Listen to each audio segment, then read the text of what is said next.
ಓಂ ಗುರುರ್ಬ್ರಹ್ಮ ಗುರುರ್ವಿಷ್ಣು ಗುರುರ್ದೇವೋ ಮಹೇಶ್ವರಃ ಗುರು ಸಾಕ್ಷಾತ್ ಪರಬ್ರಹ್ಮ ತಸ್ಮೈ ಶ್ರೀ ಗುರವೇ ನಮಃ.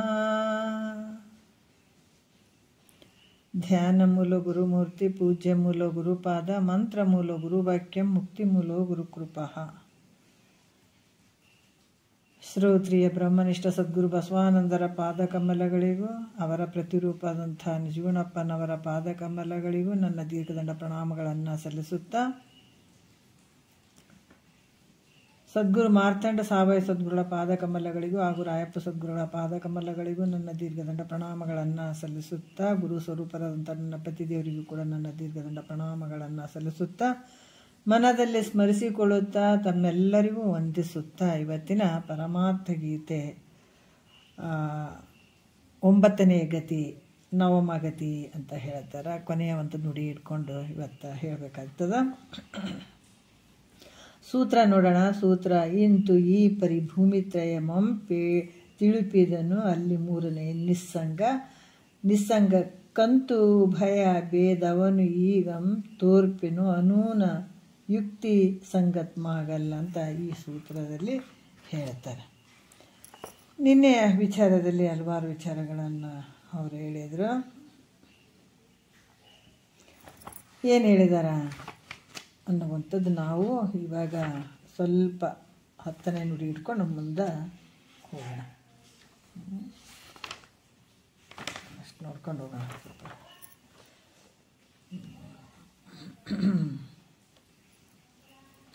ಇದನ್ನು ಸ್ವಲ್ಪ ಅದು 10ನೇ ನುಡಿಕೊಂಡು ಸ್ವಲ್ಪ ರಿವಿಷನ್ ಮಾಡ್ಕೊಂಡು ಹೋಗ್ಬಿಡೋಣ. ಆ ನಿಸ್ಸಂಗತೆ ಪಡೆದವ ನಿರವು ಸೂನು ತಿಳಿಯೇ ಕಲ್ಪನೆಗದು ಪರವು ಅದು ತೆರೆ ಎಡಗಿದ ಸಾಗರದಂತೆ ಅದು ಮೇಘಂ ತೊಲಗಿದ ನಭದಂತೆ ಪೊರೆಗೆಳೆದೆಲೆ ವಾಳೆಯ ಸುಳಿಯಂತೆ ಮರುತ ನಡಗಿದೆ ಎಡೆಯಣ ಸೊಡರಂತೆ ಎಲೆ ಉದುರಿದ ತರುವಿನ ಪರಿಯಂತೆ ನೆಲೆಸಿದ ಸುಖ ನಿದ್ರಿತ ನರನಂತೆ ಮಂಜು ದೊಲಗಿ ಮಿರುಗುವ ರವಿಯಂತೆ ಮಂಜಿರಾದಿ ಎಳಿದ ಪೊನ್ನಂತೆ ಎಸೆಬದು ಸಚ್ಚಿನ್ ಮಾತ್ರವೆಯಾಗಿ ಮಸಗಿಹುದೊಂದರ ಸೋಂಕಿಲ್ಲಾಗಿ ಅಂತ ಇದನ್ನು ಹಿಡ್ಕೊಂಡು ಹೇಳಬೇಕಾಗ್ತದೆ. 2 ಕಡೆ 10 ನುಡಿ 10 ನುಡಿ ಅಂತ ಕೊಟ್ಟಿದ್ದಾರೆ ಅವರು. ಅದು ಮಿಸ್ಟೇಕ್ ಆಗ್ಯದ. ಇದು 9, ಇದು 10ನೇದ್ದು. ಇಲ್ಲಿ ನಿನ್ನೆಯ ವಿಚಾರದಲ್ಲಿ ಭಾಳಷ್ಟು ವಿಚಾರಗಳನ್ನು ಹೇಳಿದರು. ಯಾಕಂತಂದ್ರೆ ಈ ಬ್ರಹ್ಮಸತ್ಯ ಜಗನ್ಮಿಥ್ಯ ಅನ್ನುವಂಥದ್ದೇ ಪರಮ ಶ್ರೇಷ್ಠವಾಗಿರುವಂಥದ್ದು ಅಂತ ಹೇಳಿ, ಈ ಅಸಂಗ ಭೂಮಿಕೆಯನ್ನು ಪ್ರಾಪ್ತಿ ಮಾಡಿಕೊಂಡಿರುವಂಥ ಅಧಿಕಾರಿ ತನ್ನ ಸ್ವರೂಪದ ದೃಷ್ಟಾಂತಗಳನ್ನು ವರ್ಣನೆ ಮಾಡ್ತಾನೆ. ಅಂದ್ರೆ ಅಸಂಗ, ಈಗ ಈ ಸಪ್ತಭೂಮಿಕೆ ಒಳಗೆ 1ನೇದ್ದು ಸುಖೇಚ್ಛ, 2ನೇದ್ದು ಸುವಿಚಾರ, 3ನೇದ್ದು ಏನಂದ್ರೆ ಅಸಂಗ, 4ನೇದು ವಾಸನೆ ಕ್ಷಯ ಅನ್ನುವಂಥದ್ದು. ಈ ರೀತಿ ಇವೆಲ್ಲ ಈ ಭೂಮಿಕೆಯನ್ನು ಅಸಂಗ ಭೂಮಿಕೆಯನ್ನು ಪ್ರಾಪ್ತಿ ಮಾಡಿಕೊಂಡಿರುವಂಥ ಅಧಿಕಾರಿ ಸ್ವರೂಪವನ್ನು ಹಲವಾರು ರೀತಿಯಿಂದ ಹೇಳ್ತಾರೆ. 1 ಸೆಕೆಂಡ್.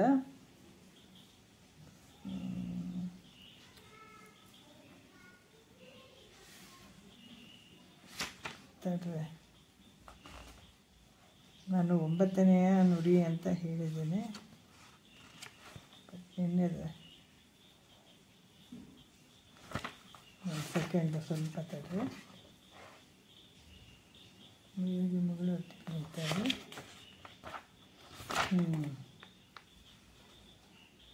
ನಿನ್ನೆ ವಿಚಾರದಲ್ಲಿ ಬಂದದ್ದು ನನಗೆ ಇವಾಗ 10ನೇ ಗತಿ ಒಳಗೆ ಕೊನೆಯ ನುಡಿ ಹೇಳಬೇಕಾಗ್ತದೆ. ನಾನು ಕನ್ಫ್ಯೂಸ್ ಆಗತ್ತೆ.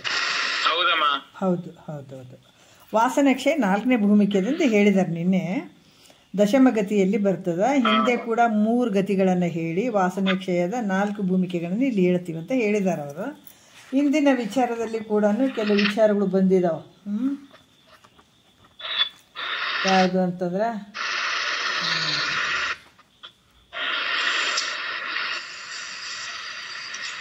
9ನೇ ನುಡಿ ಹಿಡ್ಕೊಂಡು ನೋಡೋಣ ನಾವು. ಆಗ್ಯದಮ್ಮ ಅದು 9ನೇ ನೋಡಿ, ಆದ್ರೆ ತಗೋರಮ್ಮ. ಆನಂದ ದಿನಿ ಎಂಬ ಭೂಮಿಯೊಳ ಅಂತಂದ ಐತಮ್ಮ, ಆದ್ರೆ 9ನೇ ನುಡಿ ಅದನ್ನ ಕಂಟಿನ್ಯೂ ಮಾಡೋಣ. ಈ ದಶಮಗತಿ ಒಳಗ ಕುಂದಿಲ್ಲದೆ ಭೂಮಿ ತ್ರಯದಂದಮಂ ಜಾಗಣಮೆಂದು ಪೇಳ್ದಂ ಇಂತು ಒಲವಿನ್ ಮುಂದೆ ಚತುರ್ಭೂಮಿಕೆಗಳನ್ ಅಂದು ಒದಗುವ ಅವಸ್ಥೆಯ ಮನುಂಬಿಗೆ ಪೇಳ್ವೆ ಅಂತ ಹೇಳುವಂಥ ವಿಚಾರ ಇಲ್ಲಿ ಈ ಸೂತ್ರದಲ್ಲಿ ಹೇಳಿಬಿಟ್ಟು ಇವಾಗ 9ನೇ ನುಡಿಯಲ್ಲಿ ಹೇಳ್ತಾರೆ. 4ನೆಯ ಭೂಮಿ ಉಳ್ಳಂಥ ಯೋಗಿ ತನ್ನ ನಿಜದಲ್ಲಿಯೇ ಚಿತ್ತವು ಸ್ಥಿರ ಹೊಂದಿ ಆತ ತನ್ನ ಒಂದು 4ನೇ ಭೂಮಿಕೆ ಉಳ್ಳಂಥ ಯೋಗಿ ತನ್ನ ನಿಜದಲ್ಲಿಯೇ ಆ ಚಿತ್ತವು ಸ್ಥಿರ ಹೊಂದಿ ಬಹಿರ್ಮುಖ. ಸ್ವಲ್ಪ ಮ್ಯೂಟ್ ಮಾಡ್ರಿ. ಯಾರು? ರಮೇಶ. ಏನು ಹೇಳ್ತಾರೆ ಇಲ್ಲಿ ಅಂತಂದ್ರೆ ಪರವಶನಂತೆ ಕಂಡು ಬರ್ತಾನೆ. ಬಹಿರ್ಮುಖ ಆದರೂ ಕೂಡ ಅದು ಪರವಶನಂತೆ ಕಾಣುತ್ತಾನೆ. ಯಾವ್ದ್ರಿಂದ ಇದು ಆನಂದಿನಿ ಅಂತ 5ನೇ ಭೂಮಿಕೆ ಹೇಳ್ತಾರೆ ಅವ್ರು. 4ನೇ ಭೂಮಿಕೆ ಹೇಳಿದ್ಮೇಲೆ ಇದು 5ನೇ ಭೂಮಿಕೆ ಹೇಳ್ತಾರೆ. ಸರ್ವ ದ್ವೈತವ ನಳಿದುಳಿದಿರ್ದ ನಿರ್ವ್ಯಾಪಾರನೆ ಮೈಯಾಗಿರ್ದ ಯೋಗಿ ವಿಷಯದ ವಿಕಲ್ಪನೆ ಎಳಿದು ಆಗಲೇ ಪೂರ್ಣಾಂಕೃತಿದಳೆದು ಆ ಸಂಸ್ಕೃತಿ ವಾಸನೆ ಎದುಪೋಗಿ ಓ ಸರಿಸದ ನಿಜ ಸುಖ ತಾನಾಗಿ ಸಂತತವಂತರ್ಮುಖನಾಗಿಹೆನು ಚಿಂತಿಸದೆ ಆ ಸುಖ ಮೂರ್ಛೆಯೊಳಿಹೆನು ಒಮ್ಮೊಮ್ಮೆ ಬಹಿರ್ಮುಖನಾಗಿದಂದು ನೆಮ್ಮಿದ ನಿಜ ಸುಖವದು ಬಳಿಸಂದು ಸಂಚರಿಪಂ ಪರವಶನೆಂತಂತೆ ಪಂಚಮ ಪದವಿದು ಸೂಕ್ತಿಯಮಂತೆ ಅಂತ ಇಲ್ಲಿ ಹೇಳ್ತಾರೆ. ಯಾಕಂದ್ರೆ ಅನಂತರ ಆತ ಹೆಂಗೆ ಮಾಡ್ತಾನಂತಂದ್ರೆ ಎಲ್ಲ ವಾಸನೆಯನ್ನು ಕೂಡ ಇಲ್ಲಿ ವಾಸನೆ ಕ್ಷಯ ಅನ್ನುವಂಥದ್ದು ಪ್ರತಿಯೊಂದು ಏನು ಜಗತ್ತಿನಲ್ಲಿ ತೋರ್ತಾವ ಅವೆಲ್ಲವೂ ಸ್ವಪ್ನಾವಸ್ಥೆ ಅಂತ ಭಾವಿಸ್ತಾನಂತ ನಿನ್ನೆ ಹಲವಾರು ವಿಚಾರಗಳು ಬಂದಿದ್ದಾವೆ. ಯಾಕೆ ತೋರುವಂಥದ್ದು ಏನು ಜಗತ್ತಿನಲ್ಲಿ ಏನು ತೋರ್ತಾವೆ ಸರ್ವ ಪದಾರ್ಥಗಳು ಏನು ತೋರ್ತಾವೆ ಇದೆಲ್ಲ ವ್ಯವಹಾರ ಮಾಡ್ತಾನೆ. ಜಾಗ್ರ ಸ್ವಪ್ನ ಸುಸುಪ್ತಿ 3 ಶರೀರಗಳು ಇವೆಲ್ಲ ಹೆಂಗದಾವಂದ್ರೆ ಸ್ವಪ್ನ ಅಂತ ತಿಳ್ಕೊತಾನೆ ತನ್ನ ಒಂದು ವೃತ್ತಿಯಲ್ಲಿ. ಯಾಕಂತಂದ್ರೆ ಈ ಅವಸ್ಥೆಯಲ್ಲಿ ಜಗತ್ತು ಸ್ವಪ್ನದಂತೆ ತೋರುವುದರಿಂದ ಸ್ವಪ್ನಾವಸ್ಥೆ ಅನ್ನುವಂಥದ್ದು ಭಾವ ಬರ್ತದೆ ಈ ವಾಸನೆ ಕ್ಷಯದಲ್ಲಿ. ಯಾಕಂತಂದ್ರೆ ಈ ಸುಖೇಚ್ಛ ಸುವಿಚಾರ ಅಸಂಗ ಅನ್ನುವಂಥ 3 ಭೂಮಿಕೆಗಳ ಮಾಡ್ಕೊಂಡಾಗ ಅವಾಗ ಜಾಗೃತ ಅವಸ್ಥೆ ಅಂತ ಹೇಳಿದ್ರು ಅವರು. ಇದು ಪ್ರಯತ್ನ ಪಡ್ಕೊಳ್ಳುವಂಥದ್ದು ಇವು. ಮತ್ತು ಇದು ವಾಸನೆ ಕ್ಷಯ ಈ ಒಂದು ಜಗತ್ತು ಕಾಣುವಂಥದ್ದೆಲ್ಲ ಏನದ ಸ್ವಪ್ನಾವಸ್ಥೆ ಇದ್ದಂಗದ. ಇದರಿಂದ ಆತ ಇದೆಲ್ಲವನ್ನು ತಿಳ್ಕೊಂಡು ಹಲ್ವಾರು ರೀತಿಯಿಂದ ಇರ್ತಾನೆ. ಸ್ವಪ್ನಾವಸ್ಥೆ ಅಂತ ಅನಿಸುತ್ತೆ ಮಾಡುವಂಥದ್ದು. ಇದಕ್ಕೆ ಯಾವ ಇದು ವಾಸನ ಕ್ಷಯ ಅಂತ ಹೇಳ್ತಾರೆ. ಇದಕ್ಕೂ ಕೂಡ ಇದು ಯಾವ ರೀತಿ ಅಂತಂದ್ರೆ ಈ ಜಗತ್ತು ಸ್ವಪ್ನದಂತೆ ತೋರೋದ್ರಿಂದ ಸ್ವಪ್ನಾವಸ್ಥೆ ಅನ್ನುವಂಥ ಭಾವ ಬರ್ತದೆ 4ನೆಯ ಭೂಮಿಕೆಯಲ್ಲಿದ್ದಂಥ ಯೋಗಿಗೆ. ಈಗ 4ನೇ ಭೂಮಿಕೆಯುಳ್ಳಂಥ ಯೋಗಿ ತನ್ನ ನಿಜದಲ್ಲಿಯೇ ಚಿತ್ತವು ಸ್ಥಿರವಾಗಿ ಇರ್ತದೆ. ಬಹಿರ್ಮುಖ ಆದರೂ ಕೂಡ ಪರವಶನಂತ ಇರ್ತಾನೆ.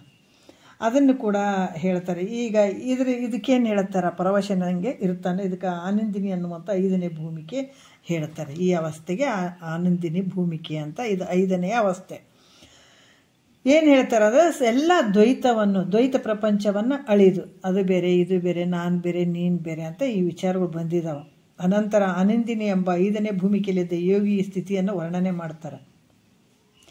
3ನೇ ಭೂಮಿಕೆಯುಳ್ಳಂಥ ಯೋಗಿಗೆ ಜಗತ್ತು ಹೆಂಗೆ ಕಾಣಿಸ್ತಂತಾರೆ ವ್ಯಾವಹಾರಿಕವಾಗಿ ಸತ್ತವುಳ್ಳದ್ದಾಗಿರುವುದರಿಂದ ಜಾಗೃತ ಅವಸ್ಥೆ ಅಂತ ಹೇಳಲ್ಪಟ್ಟಿದ್ದು.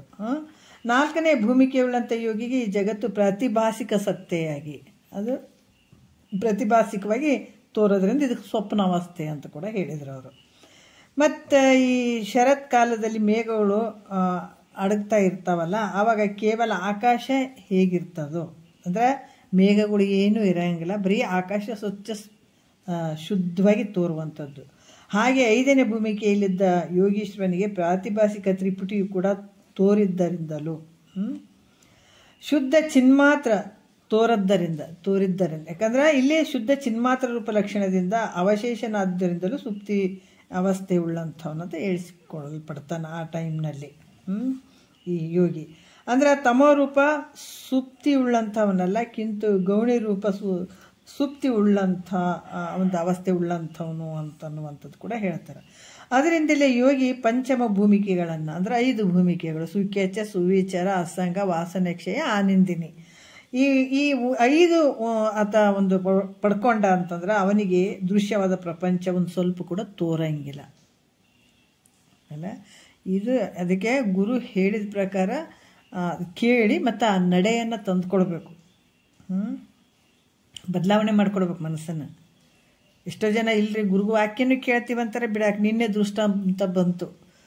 ಯಾವ ರೀತಿ ಬೇರನ್ನು ಹಿಡ್ಕೊಂಡಿನಿ, ನಾನು ಹಗ್ಗನೂ ಬಿಡಂಗಿಲ್ಲ ಬೇರನ್ನು ಬಿಡಂಗಿಲ್ಲ ಅಂದ್ರೆ ಮುಕ್ತನೇ ಹೆಂಗೆ ಆಗ್ತಾನೆ ಹೇಳ್ರಿ. ಒಂದನ್ನು ನಾವು ತಿಳ್ಕೊಂಡು ಬಿಡುವಂಥದ್ದು ಇದು. ಅದಕ್ಕೆ ಇದನ್ನು ಯಾವಾಗ ಪ್ರಯತ್ನಪಟ್ಟು ಈ ಮಾರ್ಗದಲ್ಲಿ ನಾವು ಬಂದಾಗ, ಅದ ಪ್ರಕಾರ ನಡ್ಕೊಂಡಾಗ ಅವನಿಗೆ ದೃಶ್ಯವಾದ ಪ್ರಪಂಚ ಒಂದು ಸ್ವಲ್ಪ ಕೂಡ ತೋರಂಗಿಲ್ಲ. ಅದರಿಂದ ಏನೊಂದು ವ್ಯಾಪಾರ ಅಂದರೆ ತ್ರಿಪುಟಿ ವ್ಯಾಪಾರ ಇಲ್ಲದರಿಂದ ನಿರ್ವ್ಯಾಪಾರ ಅಂದರೆ ತ್ರಿಪುಟಿ ದೃಶ್ಯ ಅನ್ನುವಂಥದ್ದು ಇವು ಯಾವ ತೋರಂಗಿಲ್ಲ. ಅಲ್ಲಿ ಸ್ವರೂಪ ಬರೀ ತನ್ನ ಸ್ವರೂಪವುಳ್ಳಂಥ ಸ್ಥಿತಿಯಲ್ಲೇ ಇರ್ತಾನೆ. ಮತ್ತು ಶಾಂತ ರೂಪನ, ಅದರಿಂದ ಯಾವುದೊಂದು ವಿಷಯವನ್ನು ಅಪೇಕ್ಷಿಸದೆ ಅಥವಾ ಹೆಂಗಿರ್ತಾನೆ ಶಾಂತ ರೂಪವೇ ಇರ್ತಾನೆ. ಯಾವೊಂದು ಅಪೇಕ್ಷೆ ಕೂಡ ಆತನಲ್ಲಿ ಇರಂಗಿಲ್ಲ. ಕೇವಲ ಅಖಂಡವಾದ ಪರವಸ್ತುವೇ ತಾನಂತ ತಿಳ್ಕೊಂಡು ಸ್ವಸ್ವರೂಪಾನುಸಂಧಾನ ಮಾಡ್ತಾ ಇರ್ತಾನೆ. ಅಂದ್ರೆ ಹೊರಗೆ ವ್ಯಾಪಾರವನ್ನು ಮಾಡ್ತಕ್ಕವನಂತ ತೋರಿದರೂ ಕೂಡ ಅಥವಾ ಯಾವಾಗಲೂ ಅಂತರ್ಮುಖವಾದ ವೃತ್ತಿ ಉಳ್ಳಂಥ ಭಾವ ಇರ್ತದತೆ. ಅದೆಲ್ಲ ವ್ಯಾಪಾರ ಮಾಡ್ತಾನೆ ರೀ, ಕೆಲಸ ಮಾಡ್ತಾನೆ ರೀ, ಹೊರಗೆ ನಮ್ಮಂಗೆ ಇರ್ತಾನೆ ರೀ ಅಥವಾ ಜ್ಞಾನಿ ಅನ್ನೋಕ್ಕೆ ಸಾಧ್ಯ ಇಲ್ಲ. ಅದ್ರ ಒಳಗಿಂದ ನೋಡಿ ಬಂದಿಯೇನೇನೇನು ಒಳಗೆ ತನ್ನಲ್ಲೇ ತಾನಾಗಿ ಇರ್ತಾನೆ. ಜನರ ಕಣ್ಣಿಗೆ ಅಥವಾ ವ್ಯವಹಾರ ಮಾಡಾಕತ್ತೇನಂತ ಕಾಣಿಸ್ತದೆ, ಅಥವಾ ಸಂಸಾರ ಮಾಡಾಕತ್ತೇನಂತ ಕಾಣಿಸ್ತದೆ, ಅಥವಾ ನೌಕರಿ ಮಾಡ್ತಾ. ಯಾಕಂದ್ರೆ ನೌಕರಿ ಮಾಡೋರ್ನ ಜ್ಞಾನಿಗಳಿಲ್ಲ ಅಂತಿಲ್ಲ. ಮಂದಿ ಕಣ್ಣಿಗೆ ಎಲ್ಲರ ಕಣ್ಣಿಗೆ ನೌಕರಿ ಮಾಡ್ತಾನಂತ ಅನ್ನಿಸ್ಬೋದು, ವ್ಯಾಪಾರ ಮಾಡ್ತಾನಂತ ಅನ್ನಿಸ್ಬೋದು, ಸಂಸಾರ ಮಾಡಾಕತ್ತೇನಂತ ಅನ್ನಿಸ್ಬೋದು. ಅದ್ರ ಒಳಗಡೆ ಅಂತರ್ಮುಖವಾದ ವೃತ್ತಿ ಉಳ್ಳವನಾಗಿರ್ತಾನತ್ತ. ಅದರಿಂದ ಸಂತತ ಶಾಂತನಾಗಿರುವುದರಿಂದ ಅಂದರೆ ಯಾವಾಗಲೂ ಶಾಂತವಾಗಿರ್ತಾನೆ. ನಿದ್ರಿತ ಪುರುಷನಂತೆ ತೋರ್ತಾನೆ. ಯಾವಾಗಲೂ ತನ್ನ ಆನಂದದಲ್ಲೇ ತಾನು ಜೋಲಿ ಹೊಡಿತಿರ್ತಾನತ್ತ. ತನ್ನ ಆನಂದದಾಗೆ ತಾನು ಇರ್ತಾನೆ. ಒಂದು ವೇಳೆ ವೃತ್ತಿ ಬಹಿರ್ಮುಖ ಆದರೂ ಕೂಡ ಆ ವೃತ್ತಿ ಸ್ವರೂಪ ಸುಖವನ್ನು ಗ್ರಹಿಸಿಕೊಂಡೇ ಹೊರಗೆ ಬರ್ತದೆ. ಒಂದು ವೇಳೆ ಆತನ ವೃತ್ತಿ ಹೊರಮುಖ ಆದರೂ ಕೂಡ ಆ ವೃತ್ತಿ ಹಿಡ್ಕೊಂಡೇ ಹೊರಗೆ ಬರ್ತದೆ, ಹೊರತಾಗಿ ಬೇರೆ ಏನು ಇರೋಂಗಿಲ್ಲ. ಹೇಗಂದ್ರೆ ಸುಪ್ತಿ ರೂಪ ಬ್ರಹ್ಮಾನಂದದಿಂದ ಮಗ್ನದ ಪುರುಷನ ಎಚ್ಚರದ ನಂತರ ಸ್ವಲ್ಪ ಹೊತ್ತು ಅದೇ ಆನಂದವನ್ನು ಅನುಭವಿಸ್ತಾರೆ. ನಿದ್ದೆಯಿಂದ ಎದ್ದ ತಕ್ಷಣ ಪಟ್ನ ಏನಾದರೂ ವಿಚಾರಗಳು ಬಂದುಬಿಡ್ತಾವೆ ಅನ್ನೋದ್ರಲ್ಲ, ಒಂದು 2 ನಿಮಿಷ ಕುಂತ ಮೇಲೆ ಅದು ಭಾಳ ಶಾಂತತೆ ಇರ್ತದೆ. ನಿದ್ದೆ ಮಾಡಿ ಎದ್ದ ಮೇಲೆ ಒಂದು ಸ್ವಲ್ಪ ಆ ವಾಸನೆ ಆನಂದ ಇರ್ತದಲ್ಲಿ. ಅದೇ ರೀತಿ ಕೂಡ ಅಥವಾ ಬಹಿರ್ಮುಖ ಆದರೂ ಕೂಡ ಆನಂದ ಇರ್ತದತ್ತಗ. ಈ ರೀತಿಯಾಗಿ ಈತನ ವೃತ್ತಿ ಆದರೂ ಕೂಡ ಹಂಗೆ ಇರ್ತದೆ, ಒಳಗೂ ಹಂಗೆ ಇರ್ತದೆ. ಹೊರಮುಖ ಆದರೂ ಕೂಡ ಆ ವೃತ್ತಿ ಜೊತೆನೇ ಇರ್ತಾನತ. ಅದರಿಂದ ಸ್ವರೂಪಾನಂದವನ್ನು ಗ್ರಹಿಸಿಕೊಂಡು ಬಂದ ವೃತ್ತಿಯನ್ನು ಅನುಸರಿಸಿ ಸಂಚಾರ ಮಾಡುತ್ತಿರುವ ಕಾಲಕ್ಕೆ ಪರವಶನಂತೆ, ಅಂದರೆ ಈ ಕುಡಿದಂಥ ವ್ಯಕ್ತಿ ಹೆಂಗಿರ್ತಾನ, ಆ ತೂಕಡಿಕೆ ಉಳ್ಳಂಥವನಾಗಿರ್ತಾನಲ್ಲ ಹಂಗೆ ತೋರ್ತಾನತ. ಈ ಭೂಮಿಕೆಯಲ್ಲಿ ಯೋಗಿಯು ಅತ್ಯಂತ ನಿರ್ವಾಸನ ಚಿತ್ತವುಳ್ಳವನು, ಯಾವ ವಾಸನೆಗಳು ಇರಂಗಿಲ್ಲ ಆತನ ಭಾವದಲ್ಲಿ. ನಿರ್ವಾಸನ ಚಿತ್ತವುಳ್ಳವನಾಗಿರ್ತಾನೆ ಈ ಜ್ಞಾನಿ. ಮತ್ತು 10ನೇ ನುಡಿಯಲ್ಲಿ ಹೇಳ್ತಾರೆ, ಯೋಗಿಯ ಮನಸ್ಸು ಸ್ವರೂಪ ಆನಂದದಲ್ಲಿಯೇ ತಲ್ಲೀನವಾಗಲು, ಅದು ಅತಿ ದೃಢ ಉಳ್ಳದ್ದಾಗಲು ಆನಂದ ಮೂರ್ತಿಯೇ ತಾನಾಗಿ ತೋರ್ತಾನಂತ ತೂರ್ಯ ಅವಸ್ಥೆ ಬಗ್ಗೆ ಹೇಳ್ತಾ ಇದ್ದಾರೆ ಅವರು. ಆನಂದಿನಿ ಎಂಬ ಈ ಭೂಮಿಯೊಳು ತಾನ ಅಭ್ಯಾಸಿಗೆ ಮೇಲ್ಭೂಮಿಯೊಳು ಆನಂದ ಅವಿರ್ಭಾವದ ಮನವ ಆನಂದದೊಳಡಗಿಸು ತನ್ಮನವ ಮಾಡಲು ನಿರ್ವಾಸನೆ ಚಿತ್ತಾಗಿ ಕೂಡುವ ದ್ವೈತಂ ಹೋಗಿ ಏನು ತೋರದೆ ಬರೀ ಬಯಲಾಗಿ ಆನಂದದ ಪೂರ್ಣವೇ ತಾನಾಗಿ ವರಚಿತ್ರದ ದೀಪದ ಚರಣಕ್ಕೂ ತುರಿಯ ವಿಧಾರಣೆಯವೆನ್ನಿಕ್ಕು ಆತಂ ಪರಪದವಾಗಿರುತ್ತಿಹನು ಆತನ ಕಂಡೈ ಕಂಸಂ ತಾನು ಅಂತ ಹೇಳ್ಯಾರ. ಇದು ಆಗಿದೆ, ಆದರೂ ಒಂದು ಸ್ವಲ್ಪ ನೋಡ್ಕೊಂಡು ಹೋಗ್ಬಿಡೋಣ. ಅಂದರೆ ಬಹಳ ಶುದ್ಧ ಚಿತ್ತವುಳ್ಳಂಥ ಯೋಗಿ ತನ್ನ ಸ್ವರೂಪ ಅನುಸಂಧಾನ ಮಾಡ್ತಾ ಇರ್ತಾನೆ. ಅದರಿಂದ ಅವನ ವೃತ್ತಿ ಆನಂದ, ಆ ವೃತ್ತಿಯಲ್ಲಿ ಆನಂದ ಏನದ ಆನಂದವು ಅವಿರ್ಭಾವ ಆಗಿರ್ತದೆ. ಇಂಥ ಸ್ವರೂಪ ಸುಖವನ್ನು ಅನುಭವಿಸ್ತಾ ಇರುವಷ್ಟೇ ಅವನಿಗೆ ಒಂದು ಕಾಲಕ್ಕೆ ವೃತ್ತಿಯು ಬಹಿರ್ಮುಖ ಆದರೂ ಕೂಡ ಆ ವೃತ್ತಿಯನ್ನು ಪುನಃ ಅಡಗಿಸುತ್ತಾ ಅಭ್ಯಾಸ ಮಾಡೋದು. ಈ ಕೆಲವು ದಿವಸಗಳವರೆಗೆ ಅಭ್ಯಾಸ ಮಾಡ್ತಾನೆ. ಇದು ಕೂಡ ಕೆಲವು ದಿವಸಗಳ ಇದನ್ನು ಅಭ್ಯಾಸ ಮಾಡಬೇಕಾಗ್ತದೆ. ಅದು ಯಾವಾಗ ಅಭ್ಯಾಸ ಮಾಡ್ತಾ ಹೋಗ್ತಾನೆ ಆವಾಗ ಚಿತ್ತವು ನಿರ್ವಾಸನೆಯುಳ್ಳಂಥದ್ದಾಗ್ತದೆ. ಯಾವ ವಾಸನೆಗಳು ಅಲ್ಲಿ ಇರೋಂಗಿಲ್ಲ. ಅದರಿಂದಲೇ ಅವನಲ್ಲಿ ದ್ವೈತ ಅದ್ವೈತ ಎರಡೂ ಇರೋಂಗಿಲ್ಲ. ಅಲ್ಲಿ ನಾನು ಬೇರೆ ನೀನು ಬೇರೆ ಅನ್ನುವಂಥದ್ದು ಇರೋಂಗಿಲ್ಲ, ನಾನು ಅಹಂ ಬ್ರಹ್ಮಾಸ್ಮಿ ಅನ್ನುವಂಥ ಭಾವ ಕೂಡ ಇರೋಂಗಿಲ್ಲ. ಯಾಕಂದ್ರೆ ದ್ವೈತದಂಥ ಅದ್ವೈತವಾದರೂ ಬೇರೆ ಸಂಖ್ಯೆಗಳನ್ನ ವ್ಯಾವರ್ತಕ ಮಾಡುವಂಥ ಸಂಖ್ಯಾವಾಚಕವಾದ್ದರಿಂದ ದ್ವೈತ ಅದ್ವೈತ ಎರಡು ತ್ಯಾಗ ಮಾಡಿರುವನು, ಅವೆರಡೂ ಇರಂಗಿಲ್ಲಲ್ಲಿ. ಆದ್ದರಿಂದಲೇ ಅಹಮಾತ್ಮರ ಅನನ್ಯ ಅಧ್ಯಾಸಾತ್ಮಕ ಅಹಂಕಾರ ಗ್ರಂಥಿಯಿಂದಲೂ ತತ್ಪದ ತೊಂಪದ ಅಸಿಪದ ಸಂಬಂಧಗಳಾದ ಸಂಶಯಗಳು ಕೂಡ ರಹಿತನಾಗಿರ್ತಾನೆ. ಇವುಗಳಿಂದ ಕೂಡ ಆತ ರಹಿತನಾಗಿರ್ತಾನೆ. ಅದರಿಂದ ಜೀವನ್ಮುಕ್ತ ಅಂತ ಹೇಳಿಸ್ಕೊಳ್ತಾನೆ. ಇಂಥ ಜೀವನ್ಮುಕ್ತ ಪುರುಷನು ಪ್ರಾರಬ್ಧ ಕರ್ಮದಿಂದ, ಅಂದರೆ ಈ ಶರೀರ ಪ್ರಾರಬ್ಧ ಕರ್ಮದಿಂದ ಆ ಶರೀರ ಉಳ್ಳವನಂತೆ ಕಂಡು ಬಂದರೂ ಕೂಡ ಅವನು ಮುಕ್ತನೇ ಆಗಿದ್ದಾನೆ. ಯಾಕಂದ್ರೆ ಜೀವನ್ಮುಕ್ತ ಆಗಿದ್ದಾನೆ ಆತ. ಏನಾಗಿದ್ದಾನೆ? ಜೀವತ್ವ ಭಾವ ಹೋಗ್ಯದ. ಜೀವತ್ವ ಭಾವ ಯಾವಾಗ ಹೋಗ್ತದೆ ಅವಾಗ ಜೀವನ್ಮುಕ್ತನೇ ಆತ. ಜೀವ ಇರ್ತದೆ, ಶರೀರ ಇರ್ತದೆ, ಆದ್ರೆ ಅದನ್ನ ಭಾವದಲ್ಲಿ ಜೀವತ್ವ ಭಾವ ಇರಂಗಿಲ್ಲ. ಅದು ಏನಾಗಿರ್ತದೆ? ಹೋಗಿರ್ತದೆ. ಶರೀರ ಐತೆ ಅಂತ ಕಂಡು ಬಂದರೂ ಕೂಡ ಅವನು ಮುಕ್ತನೇ ಆಗಿರ್ತಾನೆ. ಅದ್ರ ಬಗ್ಗೆ ಹೇಳಿದ್ದಾರೆ. ಯಾಕಂದರೆ ಚಿತ್ರಪಟದಲ್ಲಿ ದೀಪ ಹುರಿಯುತ್ತಾ ಇರುವಂತೆ ಅದು ಉರಿತದೇನಂದರೆ ಇಲ್ಲ. ಚಿತ್ರದಾಗ ಏನೋ ದೀಪ ಉರಿದಂಗೆ ಕಾಣ್ತದೆ, ಅದು ನಿಜವಾಗಿ ಅಲ್ಲಿ ಉರಿದದೇನಂದರೆ ಇಲ್ಲ. ಅದೇ ರೀತಿ ಇಂಥ ಜೀವನ್ಮುಕ್ತನಿಗೆ ಜಗತ್ತು ಸ್ವಭಾವತಃ ಒಳವರಗ ತೋರ್ತದೇನಂದ್ರೆ ತೋರಂಗಿಲ್ಲ. ಆಕಾಶದಲ್ಲಿ ಘಟದಂತೆ ಒಳವರೆಗೆ ಶೂನ್ಯವೇ ಪ್ರತೀತಿಯಾಗಿರುವಂಥದ್ದು ಅಂತ ಹೇಳ್ತಾರೆ. ಒಳವರೆಗೆ ಏನೊಂದು ಇರೋಂಗಿಲ್ಲ ಅದಾಗ. ಈ ರೀತಿಯಾಗಿ ಇಂಥ ಜ್ಞಾನಿ ಇರ್ತಾನ. ಇದು ತೂರ್ಯ ಅವಸ್ಥೆ 6ನೇ ಭೂಮಿಕೆ ಅಂತ ಹೇಳಿದರು. ಮತ್ತು ಯೋಗಿ ತೂರ್ಯತೀತ ಅವಸ್ಥೆ ವಾಕ್ ಮನಾದಿಗಳಿಗೆ ಅತೀತವಾದಂಥದ್ದು. ಈ ನೋಡ್ರಿ ತೂರ್ಯತೀತ, ಇದ್ರ ಬಗ್ಗೆ ಹೇಳ್ತಾರೆ. ಆಗಲೇ ಪರಮಾತ್ಮನು ತಾನಾಗಿ ಯೋಗಿ ಮಗುಳೆ ವರ್ತಿಪನಂತಾಗಿ ತಾನೇ ತನ್ನೊಳು ವ್ಯವಹರಿಪಂತೆ ಜಾನಿಸೆ ತೆರೆ ಜಲದೋಳು ಸುಳಿಯುವಂತೆ ಶರೀರ ಸಂಪಿಗೆ ಯುಂಡಳಿಯಂತೆ ಉರುಳುವುದು ಆರಬ್ಧಂ ಸವೆದಂತೆ ಸಪ್ತಂ ಪದವಿದು ತೂರ್ಯತೀತ ಕ್ಲುಪ್ತಿರಹಿತ ವಾಗ್ಮಿನ ಸಾತೀತ ಸತ್ತೆನಲಿಲ್ಲ ಅಸತ್ತೆನಲಿಲ್ಲ ಚಿತ್ತೆನಲಿಲ್ಲ ಅಚಿತ್ತೆನಲಿಲ್ಲ ಅದು ಕೇಳ್ ಭಾವಕ್ಕೆ ಗೋಚರಮಲ್ಲ ಆದರೆ ನಿಜವೆಂತಿಂತೆನಲಿಲ್ಲ ಅಂತ ಹೇಳ್ತಾರೆ. ಹಾಗಳೆ ಅಂತಂದ್ರೆ ಅರಿದಾಗಲೇ ಪರಬ್ರಹ್ಮ ಸ್ವರೂಪನು, ಪರಮಾತ್ಮ ಅಂದ್ರೆ ಪರಬ್ರಹ್ಮ ಸ್ವರೂಪನು. ಈ ತೂರ್ಯತೀತ ಪಥದಲ್ಲಿರುವಂಥ ಯೋಗಿಯು ಸ್ವಯಂ ಪ್ರಕಾಶ ರೂಪ ತಾನೇ ಆಗಿರ್ತಾನೆ ನೋಡಿ, ಪರಮಾತ್ಮನ ಸ್ವರೂಪನೇ ಆಗಿರ್ತಾನೆ. ಯಾರು? ತೂರ್ಯತೀತ ಪಥದಲ್ಲಿ. ಇದು ಹೆಂಗಿರಕ್ಕೆ ಬರ್ತದ್ರಿ ಅಂತಂದರೆ, ನಾವು ಗುರುನಾಥ್ರವ್ರ ಬಗ್ಗೆ ಗೊತ್ತಿರ್ತದೆ ಎಲ್ರಿಗೆ. ಅವರ ಈ ಸ್ಥಿತಿಯಲ್ಲೇ ಇದ್ದರು ಅವರು, ತೂರ್ಯತೀತ ಸ್ಥಿತಿಯಲ್ಲೇ ಇದ್ದರು ಅವರು. ಮತ್ತು ಚಿಕ್ಕರಾಮರೂಢರನ್ನ ನಾವು ಈ ನಮ್ಮ ಕ್ಲಾಸ್ನಲ್ಲಿ ಏನು ದಿನ ನಾವು ಶಾಸ್ತ್ರಕ್ಕೆ ಹೋಗ್ತಿದ್ದೀವಲ್ಲ, ಆ ಸಂದರ್ಭದಲ್ಲಿ ಕೆಲವೊಂದು ವಿಷಯಗಳು ಹೇಳ್ತಿದ್ರು. ಏನಂದ್ರೆ ಚಿಕ್ಕರಾಮರೂಢರು ಕೂಡ ಬ್ರಹ್ಮನಿಷ್ಠತ್ವದಲ್ಲಿ ಇದ್ದಂಥವ್ರು ನೋಡ್ರಿ, ಭಾಳ ದೊಡ್ಡ ಜ್ಞಾನಿಗಳು ಅವರು ಕೂಡ ಅಂತ ಹೇಳ್ತಿದ್ರು. ಯಾರು? ಬಸವಾನಂದ್ರ ತಾತರು. ನಮಗೆ ಅನಿಸ್ತಿತ್ತು ಇಂಥ ಜ್ಞಾನಿಗಳನ್ನು ನಾವು ನೋಡಬೇಕಲ್ಲ ಹೆಂಗೆ ಅಂತಂದಾಗ, ನಿಜವಾಗಿ ಭಗವಂತ ನಾವು ಏನೋ ಒಂದು ಪುಣ್ಯದ ಫಲದಿಂದ ನಮ್ಗೆ ಅಂಥ ಅವಕಾಶ ಸಿಕ್ಕಿತು. ಆವಾಗ ಬಾಗಲಕೋಟೆಗೆ ಹೋಗ್ಬೇಕಂತಂದ್ರೆ ನಮಗೆ ಅಲ್ಲಿ ಯಾರು ಬಳಗ ಇರಲಿಲ್ಲ. ಆದರೂ ಕೂಡ ಹೆಂಗಾದರೂ ನೋಡಬೇಕು ಚಿಕ್ಕರಾಮರೂಢರನ್ನ ಕೊನೆಯ ಸಂದರ್ಭ ಅಂತನ್ನುವಂಥ ಭಾವ ಬರ್ತಿತ್ತು. ಅಲ್ಲಿ ಒಬ್ರದ್ದು ಬಾಗಲಕೋಟೆಗೆ ಮದುವೆ, ಅವ್ರ ಊರೂ ಅಲ್ಲ, ಮತ್ತು ಯಾರ ಊರು ಅಲ್ಲ, ಹೆಣ್ಣಿನ ಕಡೆ ಊರೂ ಅಲ್ಲ, ಗಂಡಿನ ಕಡೆ ಊರೂ ಅಲ್ಲ. ಅದು ಅಚಾನಕ್ ಅವ್ರು ಅಲ್ಲಿಗಿಟ್ರು. ನಾವು ಸೀದಾ ಓದ್ವಿ.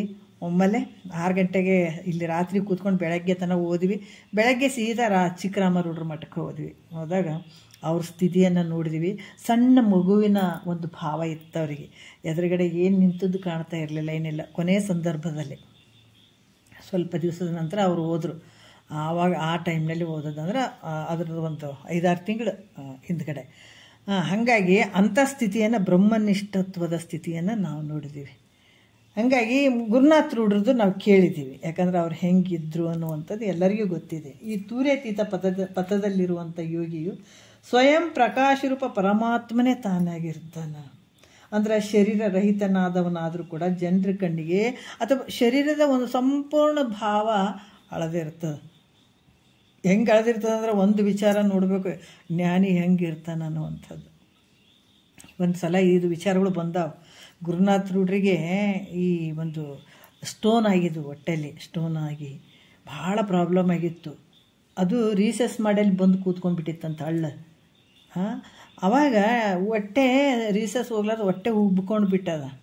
ಅವಾಗ ಡಾಕ್ಟ್ರ್ ಬಂದು ಪರೀಕ್ಷೆ ಮಾಡಿದ್ರು, ಇಲ್ಲ ಇದಕ್ಕೆ ಸ್ವಲ್ಪ ಆಪ್ರೇಷನ್ ಥರ ಹಳ್ಳ ತೆಗಿಬೇಕು ಅದನ್ನು ಅಂತ ಅವರು ಹೇಳಿದರು. ಆ ಟೈಮ್ನಲ್ಲಿ ಹ್ಞೂ ಅಂತಂದು ಅದನ್ನು ಅನಸ್ತೇಸಿ ಅವಾಗೇನೂ ಇರಲಿಲ್ಲಂತ ಕೊಟ್ಟು ತೆಗಿಯೋಕೆ. ಅದಕ್ಕೆ ಅದೇನೋ ಒಂದು ತಂತಿ ಹಾಕಿ ಆ ಹಳ್ಳ ಏನು ಕೂತ್ಕೊಂಡಿತ್ತಲ್ಲ ಅದನ್ನು ಎಳಿಬೇಕಂತ. ಅದು ಎಷ್ಟು ನೋವು ಅಂತಂದ್ರೆ ಅಷ್ಟು ಅಸಡ್ಡೆ ನೋವು, ತಡ್ಕೊಳಕ್ಕಾಗದೇ ಇರುವಂಥ ನೋವು ಅಂತದು. ಆದರೆ ಇವರು ಅಷ್ಟು ತ್ರಾಸಾದರೂ ಕೂಡ ಶರೀರದ ಭಾವ ಏನೂ ಇರಲೇ ಇಲ್ಲ ಅಂತ ನೋಡ್ರಿ ಅವರಿಗೆ, ಗುರುನಾಥರವ್ರಿಗೆ ಏನೊಂದಿರಲಿಲ್ಲ ಅಂತ. ಡಾಕ್ಟ್ರ್ ಬಂದು ಅದು ಆಪ್ರೇಷನ್ ಥರ ಅಂದರೆ ಆ ಹಳ್ಳನ್ನು ಒಂದು ತಂತಿ ಹಾಕಿ ಹಿಡಿದು ಎಳಿಬೇಕಂತ. ಅಷ್ಟೊಂದು ಪೇನ್ ಅದು ಆಗುವಂಥದ್ದು. ಅಷ್ಟು ಹೇಳಿದ್ರು ಕೂಡ ಒಂದು ಚೂರು ಅವರು ನೋವು ಅಂದ್ಕೊಳ್ಳಿಲ್ಲ, ಒಂದು ಚೀರಲಿಲ್ಲ, ಏನೂ ಮಾಡಲಿಲ್ಲ ಅಂತ ಅವರು. ಅದಕ್ಕೆ ಡಾಕ್ಟ್ರುಗಳೇ ಗಾಬರಿ ಆದ್ರಂತ. ಎಂಥ ಒಂದು ವಿಚಾರ. ಇವಾಗ ಯಾರಾದರೂ ಇದ್ದರೆ ಇಷ್ಟೊಂದು ನೋವಾಗುವಂಥ ಒಂದು ಸಂದರ್ಭ ಅದು. ಅಂಥಲ್ಲಿ ಕೂಡ ಆ ಸಂದರ್ಭದಲ್ಲಿ ಕೂಡ ಅವರು ಅದ್ರ ಪರಿವೇನೇ ಇರಲಿಲ್ಲ ಅಂತಂದಾಗ ಎಂಥ ಒಂದು ಸ್ಥಿತಿಯಲ್ಲಿದ್ದರು ಅವರು. ಅವಾಗ ಗೊತ್ತಾಗಿ ಡಾಕ್ಟ್ರುಗಳು ಕೂಡ ಭಾಳ ಇದು ಮಾಡಿದ್ರಂತ, ಮಹಾತ್ಮರು ಅಂತ ಹೇಳಿಬಿಟ್ಟು ಅವರು. ಅದಕ್ಕೆ ಆತನ ಬಳಿ ಏನಿರ್ತಂದ್ರೆ ಶರೀರ ಮಂದಿ ಕಣ್ಣಿಗೆ ತೋರಿದಂಗೆ ಆಗ್ತದೆ, ತನ್ನ ಭಾವದಲ್ಲಿ ಶರೀರ ಭಾವ ಇರೋಂಗಿಲ್ಲ. ಪರಮಾತ್ಮನ ಸ್ವರೂಪನೇ ಆತ ಆಗಿರ್ತಾನೆ. ಜನರ ಕಣ್ಣಿಗೆ ಶರೀರ ಉಳ್ಳವನಂತ ಕಂಡರೂ ಕೂಡ ಆದ್ರೆ ಏನಂದ್ರೆ ಆತ ಶರೀರ ರಹಿತನಾಗಿರ್ತಾನ. ಹೇಗೆ ಜಲದಲ್ಲಿ ತೆರೆಯು ತನ್ನಲ್ಲಿ ತಾನು ಸಂಚರಿಸುವುದು, ಹಾಗೆ ಯೋಗಿ ಕೂಡ ತನ್ನ ಅಖಂಡ ಸ್ವರೂಪದಲ್ಲೇ ಇರ್ತಾನ. ಅಂದರೆ ಜ್ಞಾನಿ ವ್ಯವಹಾರ ಕಾಲದಲ್ಲಿ ಆದರೂ ಕೂಡ ತನ್ನ ಸ್ವರೂಪದಿಂದ ಇರ್ತಾನನ್ನುವಂಥ ಭಾವ. ಈಗ ಕೆಲವರು ಹೇಳ್ತಾರೆ, ಜ್ಞಾನ ಆದ ತಕ್ಷಣ ಬರೀ ಕಣ್ಣು ಮುಚ್ಕೊಂಡು ಒಂದು ಕಡೆ ಕುಂದಿರ್ಬೇಕ್ರಿ, ಏನು ವ್ಯವಹಾರ ಜಗತ್ತೇ ಕಾಣಬಾರ್ದ್ರೆ ಏನು ವ್ಯವಹಾರ ಮಾಡಬಾರ್ದ್ರಿ, ಹಂಗೆ ಮಾಡಬಾರ್ದ್ರಿ, ಹಿಂಗಿರ್ಬೇಕ್ರಿ, ಹಂಗಿರ್ಬೇಕು. ಹಂಗಾರೆ ಕ್ರಮವಾಗಿ ಕೇಳಿರಂಗಿಲ್ಲ ನಾನಾ ರೀತಿಯಿಂದ ತಮ್ಮ ಕಲ್ಪನೆಗೆ ಏನು ಬರ್ತದೆ ಹಂಗೆ ಹೇಳ್ತಾರೆ. ಆದರೆ ನಿಜವಾಗಿ ವಿಚಾರ ಮಾಡಿ ನೋಡಿದ್ರೆ ಆತ ಜ್ಞಾನಿ ತನ್ನ ಭಾವದಲ್ಲಿ ಸಂಪೂರ್ಣವಾಗಿ ಆ ಶರೀರದ ಭಾವ ಇರೋಂಗಿಲ್ಲ. ವ್ಯವಹಾರ ಕಾಲದಲ್ಲಿ ಆದರೂ ಕೂಡ ಆತ ಪೂರ್ಣ ತನ್ನ ಸ್ವರೂಪದಲ್ಲೇ ಇರ್ತಾನೆ, ಸ್ವರೂಪಾನಂದದಲ್ಲೇ ಇರ್ತಾನೆ ಅನ್ನುವಂಥ ಭಾವ. ಭೃಂಗ ಏನು ಮಾಡ್ತದೆ, ಅನೇಕ ಪುಷ್ಪಗಳಲ್ಲಿರುವಂಥ ಮಧುರ ರಸವನ್ನು ಸವಿತದೆ, ಹೌದಿಲ್ಲ? ಭೃಂಗ ಏನು ಮಾಡ್ತದ, ಹಲವಾರು ಪುಷ್ಪಗಳಲ್ಲಿರುವಂಥ ರಸವನ್ನು ಎಲ್ಲವನ್ನ ಸವಿತದೆ. ಯಾವ ರೀತಿ ಶರೀರ ಸಂಪಿಗೆ ಉಂಡಳಿಯಂತೆ ಉರುಳಿರುವುದು ಆರಬ್ಧ ಸವೇದಂತೆ ಎಲ್ಲ ವಿಚಾರಗಳನ್ನು ಹೇಳ್ತಾರೆ ಅವರು. ಯಾವ ರೀತಿ ಅಂತಂದ್ರೆ ಈ ಭೃಂಗ ಅನ್ನುವಂಥದ್ದು ಅನೇಕ ಪುಷ್ಪಗಳಲ್ಲಿರುವ ಮಧುರ ರಸವನ್ನು ಸವಿಯುತ್ತಾ ಬಂದು ಕಡೆಗೆ ಸಂಪಿಗೆ ಹೂವಿನೊಳಗಿರುವಂಥ ರಸವನ್ನು ಸವಿದಾಕ್ಷಣಕ್ಕೆ ತನ್ನ ದೇಹ ತ್ಯಾಗವನ್ನು ಹೇಗೆ ಮಾಡುವುದು. ಎಲ್ಲ ಕಡೆಯಿಂದ ಆ ಮಧುರ ರಸವನ್ನು ಈರ್ತಾ ಬಂದಂಥ ಭೃಂಗ ಕೊನೆಗೆ ಸಂಪಿಗೆ ಹೂವಿನೊಳಗೆ ಬಂದು ಆ ರಸವನ್ನು ಸವಿದಾಕ್ಷಣ ತನ್ನ ದೇಹವನ್ನು ತ್ಯಾಗ ಮಾಡ್ತದಲ್ಲ, ಹಾಗೆ ಪ್ರಾರಬ್ಧ ಕರ್ಮವು ಉಪಭೋಗದಿಂದ ತೀರುತ್ತಾ ಬಂದ್ರೆ. ಈಗ ಪ್ರಾರಬ್ಧ ಕರ್ಮ ನಾವೆಲ್ಲರೂ ಏನು ಮಾಡೀವಿ ಅಂತಂದ್ರೆ ಪ್ರಾರಬ್ಧ ಕರ್ಮವನ್ನು ಊಟ ಮಾಡಕತ್ತೀವಿ ದಿನ. ಅದು ಇವತ್ತಿನ ಪ್ರಾರಬ್ಧ ಕರ್ಮ ಇವತ್ತು, ನಾಳೆದು ಏನದ ನಾಳೆ. ಇದು ಪಿಕ್ಚರ್ ರೀಲ್ ಇದ್ದಂಗೆ. ಪಿಕ್ಚರ್ ಮಾಡ್ಬೇಕಾದ್ರೆ 3 ಗಂಟೆದ ರೀಲ್ ತೆಗಿತಾರಲ್ಲ, ಆ ರೀಲಿನಾಗ ಏನೇನು ಅವರು ಮಾಡಿರ್ತಾರ ಅಷ್ಟು ಮಾತ್ರ ನೋಡೋಕೆ ಸಾಧ್ಯ ಇದೆ. ಅದಕ್ಕಿಂತ ಹೆಚ್ಚಿಂದು ಇಲ್ರಿ ಇಂಥ ಸೀನ್ ಬರಬೇಕಾಗಿತ್ತು, ಹಿಂಗೆ ಆಗ್ಬೇಕಾಗಿತ್ತು ಅಂತ ನಾವು ಹೇಳಿದ್ರಲ್ಲಿ ಆಗಿಬಿಡ್ತದೇನು, ಯಾಕೆ ರೆಡಿಯಾಗಿ ಬಂದುಬಿಟ್ಟದಲ್ಲ. ಅದ್ರಂಗೆ ಈ ಶರೀರ ಕೂಡ ಪ್ರಾರಬ್ಧ ವಶದಿಂದ ಇರುವಂಥದ್ದು. ಇದಕ್ಕೆ ಏನೇನು ಆಗ್ಬೇಕಾದ್ರೆ ಎಲ್ಲ ರೆಡಿಯಾಗಿ ಬಂದದಿದು. ಅದಕ್ಕೆ ಈ ಪ್ರಾರಬ್ಧ ಕರ್ಮ ಉಪಭೋಗದಿಂದ ತೀರುತ್ತಾ ಬಂದು ಅಂತ್ಯಭೋಗವನ್ನು ಊಟ ಮಾಡಿ ಕೊನೆಯ ಸಂದರ್ಭದಲ್ಲಿ ಇದು ಹೆಂಗೆ ಬಾಡಿಗೆ ಮನೆ ಒಳಗೆ ಈ ನಾವು ನೌಕರಿ ಮಾಡಬೇಕಾದಾಗ 60 ವರ್ಷಕ್ಕೆ ರಿಟೈರ್ಮೆಂಟ್ ಅಂತಾರೆ. ಮತ್ತು 60 ವರ್ಷ ಆದಮೇಲೆ ಇನ್ನೂ 1 ದಿವಸ 2 ದಿವಸ ಮತ್ತೆ ಮಾಡ್ತೀನಿ ರೀ ಅಂತಂದರೆ ಅಲ್ಲಿ ಅವಕಾಶ ಇಲ್ಲ, ಲೌಕಿಕದಾಗೆ ಅವಕಾಶ ಇಲ್ಲ. ಅದ್ರಂಗೆ ಇಲ್ಲಿ ಕೂಡ ನಾವೆಲ್ಲ ಇದು ಎಷ್ಟು ದಿವಸ ಆಗ್ತದೆ ಅದು ತೀರ್ಥ ಬಂತು ಪ್ರಾರಬ್ಧ ಕರ್ಮ ಅಂತಂದ್ರೆ ಅಂತ್ಯಭೋಗವನ್ನು ಊಟ ಮಾಡಿ ಶರೀರವು ತನ್ನಷ್ಟಕ್ಕೆ ತಾನೆ ಕೊನೆಗಾಲದಲ್ಲಿ ಒಂದು ಹನಿ ನೀರು ಕುಡಿಯೋಕೆ ಕೂಡ ಇಲ್ಲಿ ಟೈಮ್ ಇರೋಂಗಿಲ್ಲ. ಯಾಕಂದ್ರೆ ನಿಂದು ಅಷ್ಟೇ ಊಟ. ಈಗ ರಾತ್ರಿ ಏನು ಊಟ ಮಾಡಿದ್ದು ಅಥವಾ ನಿನಗಿಷ್ಟ ಐತಪ್ಪ ನೀರು ಕುಡಿದದ್ದಿಷ್ಟು ಅಂಥದ್ದು ಲೆಕ್ಕಾಚಾರ ಇರ್ತದೆ, ಅಷ್ಟೇ ಹೋಗೋದು. ನಾವು ಹೇಳ್ತೀವಿ ಇಲ್ರಿ ನೀರು ಕುಡಿಬೇಕಂತ ನೀರು ಇಟ್ಟನ್ರಿ ಕಲಸಾಗ್ಯಾನ ಅಂತ ಹೇಳ್ತೀವಿ, ಊಟ ಮಾಡ್ಬೇಕಂತ ಇಟ್ಟನ್ರಿ ಕಲಸಾಗ್ಯಾನ ಅಂತೀವಿ, ಚಹಾ ಕುಡಿಬೇಕಂತ ಹಿಂಗೆ ಮುಂದೆ ಇಟ್ಟನ್ರಿ ಬಿದ್ದುಬಿಟ್ಟನ್ರಿ ಸತ್ತು ಹೋಗ್ಬಿಟ್ಟನ್ರಿ. ಯಾಕಂದ್ರೆ ಅದು ಮುಂದೆ ಅವಕಾಶ ಇಲ್ಲ, ಅಷ್ಟೇ ಅದದು. ಮುಂದೆ ಇರ್ತೀನಂತನಿಲ್ಲ ಬಿಡ್ತೀನಂತನಿಲ್ಲ, ಹಂಗಾದ್ರೆ ಈ ಭೂಮಿಯಿಂದ ಹೋಗ್ಬೇಕಾದಾಗ ಕೂಡ. ಅದಕ್ಕೆ ಅಂತ್ಯ ಭೋಗವನ್ನು ಊಟ ಮಾಡಿ ಶರೀರವು ತನ್ನಷ್ಟಕ್ಕೆ ತಾನೇ ನಾಶ ಆಗಿಬಿಡ್ತದೆ. ಆ ಪ್ರಾರಬ್ಧ ಇರೋ ಮಟ್ಟ ಈ ಶರೀರ ಹಿಂಗೆ ತಿರುಗಾಡ್ದಂಗೆ ಮಜ್ಜೆ ಉಡಾಯಿಸ್ತದಲ್ಲ ಈ ಶರೀರ. ಅದು ಮುಗಿದ ತಕ್ಷಣ ತನ್ನಷ್ಟಕ್ಕೆ ತಾನೇ ನಾಶ ಆಗಿಬಿಡ್ತದೆ ಈ ಶರೀರ. ಮತ್ತು ಯೋಗಿಯು ವ್ಯವಹಾರವೇನೊಂದು ಇಲ್ಲದಲೇ ನಿವೃತ್ತಿಕ ಚೈತನ್ಯ ಸ್ವರೂಪದಿಂದ ಇರ್ತಾನೆ. ಮತ್ತು ಯೋಗಿಯು ಹೆಂಗಂತಾರೆ, ಯಾವ ವ್ಯವಹಾರ ಏನೊಂದು ಇಲ್ಲದಲೇ ನಿವೃತ್ತಿಕ ಚೈತನ್ಯ ಸ್ವರೂಪದಿಂದ ಇರ್ತಾನೆ. ಇದೇ ಹೆಂಗದ ಅಂತಂದ್ರೆ ತೂರ್ಯತೀತ ಅವಸ್ಥೆ ಅಂತ ಕೂಡ ಹೇಳ್ತಾರೆ. ಇದು ಯಾವುದು ಅಲ್ಲಿ ಇದು ಯಾವ ವ್ಯವಹಾರ ಇರೋಂಗಿಲ್ಲ ಯಾರಿಗೆ? ತೂರ್ಯತೀತದಲ್ಲಿರುವಂಥ ಯೋಗಿಗೆ. ಇದು ವಾಕು ಮನಸ್ಸುಗಳಿಗೆ ಗೋಚರವಾಗುವಂಥದ್ದಲ್ಲ. ಇದು ಮನಸ್ಸಿನಿಂದ ತಿಳಿಲಿಕ್ಕೆ ಬರ್ತದೇನ್ರಿ, ಮತ್ತು ಮಾತಿನಿಂದ ನಾವು ಅದನ್ನು ನೋಡೋಕೆ ಸಿಗ್ತದೇನ್ರಿ ಅಂತಂದ್ರೆ ಹಂಗೆ ಗೋಚರ ಆಗುವಂಥದ್ದಲ್ಲ. ಅದರಿಂದ ಇಷ್ಟೇ ಅಂತ ಪ್ರಮಾಣಿಸ್ಲಿಕ್ಕೆ ಕೂಡ ಬರೋದಿಲ್ಲ. ಇದು ಹಿಂಗೆ ಅದ ಹಾಗೆ ಅದಂತ 6 ಪ್ರಮಾಣಗಳಿಗೂ ಮೀರಿದ್ದಿದು. 6 ಪ್ರಮಾಣಗಳಿಗೆ ಇದು ಯಾಕೆ ಅನಾತ್ಮವಾದಂಥ ವಸ್ತುಗಳು, ಅವುಗಳಿಗೆ 6 ಪ್ರಮಾಣ ಕೊಟ್ಟು ಹೇಳ್ತಾರೆ. ಹಿಂಗೈತೆ ಪ್ರತ್ಯಕ್ಷ ಪ್ರಮಾಣ, ಅನುಮಾನ ಪ್ರಮಾಣ, ಶಬ್ದ ಪ್ರಮಾಣ, ಉಪಮಾನ ಪ್ರಮಾಣ, ಅರ್ಥಪತ್ತಿ ಪ್ರಮಾಣ, 6 ಪ್ರಮಾಣಗಳಿಗೆ ನಿಲ್ಲುಕದೇ ಇರುವಂಥದ್ದು ಈ ವಸ್ತು ಐತೆ. ಸಕಲ ಮತ್ತು ದ್ವೈತ ಪ್ರಪಂಚವೆಲ್ಲವನ್ನು ಪ್ರತ್ಯೇಕಾತ್ಮ ಸ್ವರೂಪದಲ್ಲಿ ಅಡಗಿಸಿಕೊಂಡು, ಈ ಸಕಲ ತೋರುವಂಥ ದ್ವೈತ ಪ್ರಪಂಚ ಏನದ ಇವೆಲ್ಲವನ್ನು ಪ್ರತ್ಯೇಕಾತ್ಮ ಸ್ವರೂಪದಲ್ಲಿ ಅಡಗಿಸಿಕೊಂಡು ಪೂರ್ಣವಾದ ಸಮತಾರೂಪ ಸ್ವರೂಪದಿಂದಿರೋಣದ್ರಿಂದ ಆ ಯೋಗಿಯು ಮುಕ್ತನೇ ಇರ್ತಾನೆ. ಈ ಕಾಣುವಂಥದ್ದು ಎಲ್ಲ ಕೂಡ ಏನಾಗ್ತಾವ, ಲಯ ಆಗಿಬಿಡ್ತಾವೆ. ಅಂದರೆ ಆ ಪ್ರತ್ಯೇಕಾತ್ಮ ಸ್ವರೂಪದಲ್ಲಿ ಅಡಗಿಸಿಕೊಂಡು, ಈಗ ತೆರೆ ನೊರೆಗಳು ಏನು ತೋರ್ದಂಗೆ ಆಗ್ತಾವ, ಆಮೇಲೆ ಅಲ್ಲೇ ಅಡಗ್ತಾವೆ. ಹೌದಿಲ್ಲ, ಆ ನೀರಲ್ಲೇ ಅಡಗ್ತಾವ, ಶಾಂತವಾಗಿರ್ತದೆ. ಅದು ತೆರೆ ನೊರೆಗಳು ಇಲ್ಲಾಂದರೆ ಅದಾವ, ಆದರೆ ಅಲ್ಲೇ ಶಾಂತ ಆಗ್ಯಾವ ಸಮುದ್ರದಲ್ಲಿ. ಅದೇ ರೀತಿ ಕೂಡ ಈ ಪ್ರತ್ಯೇಕಾತ್ಮ ಸ್ವರೂಪದಲ್ಲಿ ಈ ದ್ವೈತ ಪ್ರಪಂಚ ಏನದವ ನಾನಾ ರೀತಿ ಭಿನ್ನವಾಗಿ ತೋರ್ತದ. ನಾನಾ ರೀತಿಯಾಗಿ ದೃಶ್ಯ ಪ್ರಪಂಚ ಏನು ತೋರ್ತದ. ಈ ಶರೀರ ಆಗಿರ್ಬೋದು, ಇಂದ್ರಿಯಗಳಾಗಿರ್ಬೋದು. ಈ ಶರೀರವನ್ನು ಹಿಡ್ಕೊಂಡೇ ತೊಗೊಳ್ಬೇಕು. ಜಗತ್ತಂದಾಗ ನಾವು ಹೊರಗಿನ ಜಗತ್ತಂತಲ್ಲ, ಇದೇ ಜಗತ್ತೇ ನಮ್ಮ ಶರೀರ ಅನ್ನುವಂಥದ್ದು ಒಂದು ಪುರ ಅಂತೂ ಕೂಡ ವರ್ಣನೆ ಮಾಡ್ತಾರೆ. ಇದು ಕೂಡ ಹೆಂಗಂತಂದ್ರೆ ಇದು ಯಾವುದೂ ತೋರಂಗಿಲ್ಲ. ಇದು ಪ್ರತ್ಯೇಕಾತ್ಮ ಸ್ವರೂಪದಲ್ಲೇ ಅಡಗಿಸಿಕೊಂಡು ಪೂರ್ಣವಾದ ಸಮತಾರೂಪ ಸ್ವರೂಪದಿಂದಿರೋಣದ್ರಿಂದ ಯೋಗಿ ಆತ ಹೆಂಗಿರ್ತಾನೆ, ಮುಕ್ತನೇ ಇರ್ತಾನೆ.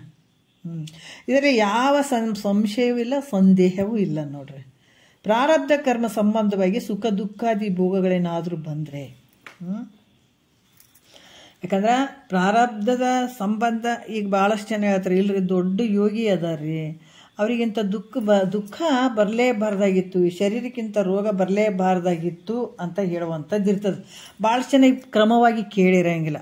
ಹೌದಲ್ಲ, ಕೇಳಿರಂಗಿಲ್ಲ. ಕ್ರಮ ಕೇಳಿದಾಗ ಎಲ್ಲರಿಗೆ ಗೊತ್ತಾಗ್ತದೆ, ವಿಚಾರಗಳು ಹೆಂಗೆ ಅದಾವಂತ ಒಳಗಿನ ಗೂಢಾರ್ಥಗಳು ಗೊತ್ತಾಗ್ತದೆ. ಸುಮ್ಮನೆ ಅಲ್ಲಿ ಇಲ್ಲಿ ಇಟ್ಟಿಟ್ಟು ಅಂತಂದ್ರೆ ಲೌಕಿಕದಾಗ ಹುಡುಗರೇ ಪಾಸ್ ಆಗಂಗಿಲ್ಲ.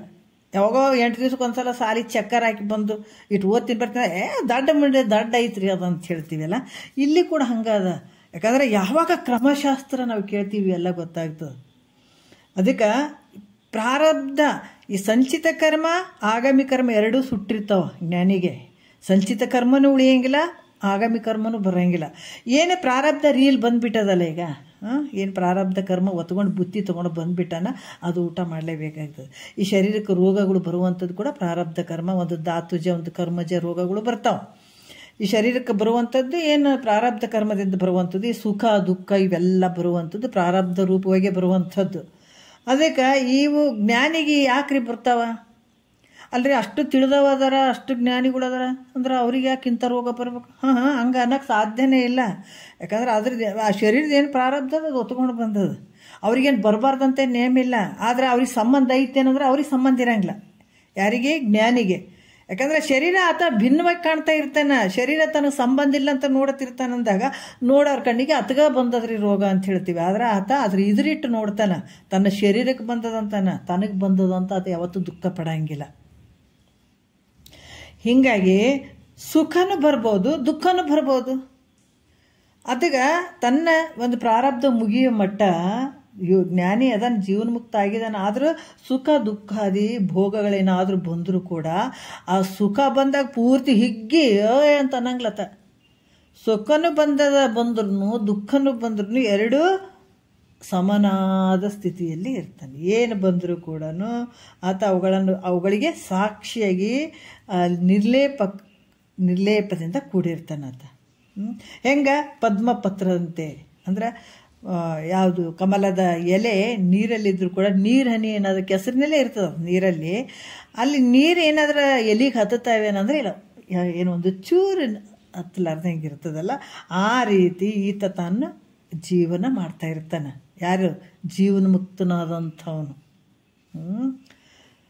ಈಗ ನೋಡ್ರಿ, ಇವೆಲ್ಲ ಲಕ್ಷಣಗಳು ಇರ್ತಾವ. ಆತ ಎಲ್ಲಿ ಕುಂತದ್ದು ಅದು ಹೇಳ್ತಾರೆ, ನೀನಿಟ್ಟ ನೆಲವೇ ಸುಕ್ಷೇತ್ರ, ಜಲವೇ ಪಾವನ ತೀರ್ಥ.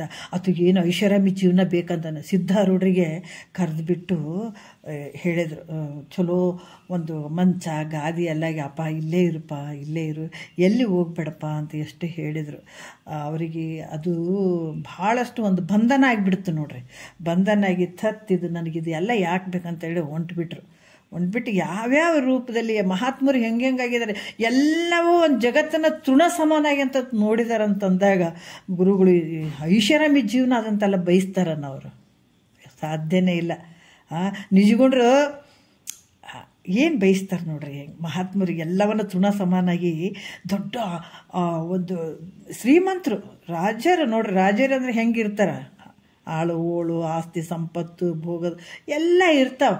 ಯಾವಾಗ ಹೆಂಡ್ತಿಯ ಒಂದು ಅಪ್ಪಣೆ ತಗೊಂಡು ಒಂದು ರಾಜ್ಯವನ್ನು ಬಿಟ್ಟು ಮಗನ್ನ ಹೆಂಡ್ತಿನ ಬಂಧು ಬಳಗ ಎಲ್ಲವನ್ನ ಬಿಟ್ಟು ಯಾವಾಗ ಗುರು ಶಂಭುಲಿಂಗ ಆ ಗುರುಗಳ ಹತ್ರ ಬಂದರು, ಯಾಕಂತಂದ್ರೆ ಜಗತ್ತಿಗೆ ಒಬ್ಬ ತಂದೆ ಆಗ್ತಾನ ಈತ.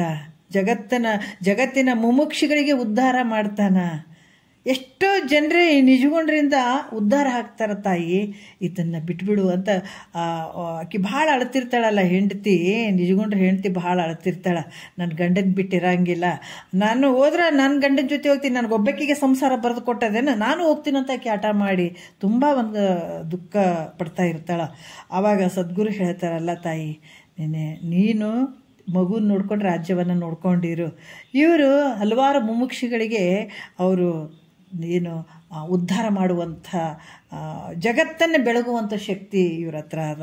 ಅವ್ರು ಮಾಡಲಿ, ಆ ಕೆಲಸವನ್ನು ಮಾಡಲಿ ತಾಯಿ ಅಂತ ಈ ಯಾರು ಗುರು ಶಂಭುಲಿಂಗ ಗುರುಗಳು ಅವ್ರ ಮನೆಗೆ ಹೋದಾಗ ಆಕೆ ನಮಸ್ಕಾರ ಮಾಡಕ್ಕೆ ಬರ್ತಾಳೆ. ಆವಾಗ ಅವರು ಕರುಣೆಯಿಂದ ಒಂದು ಆಶೀರ್ವಾದ ಮಾಡಿ ಆಕೆನ ತಲೆ ಮೇಲೆ ಹಿಂಗೆ ಕೈ ಇಡ್ತಾರೆ.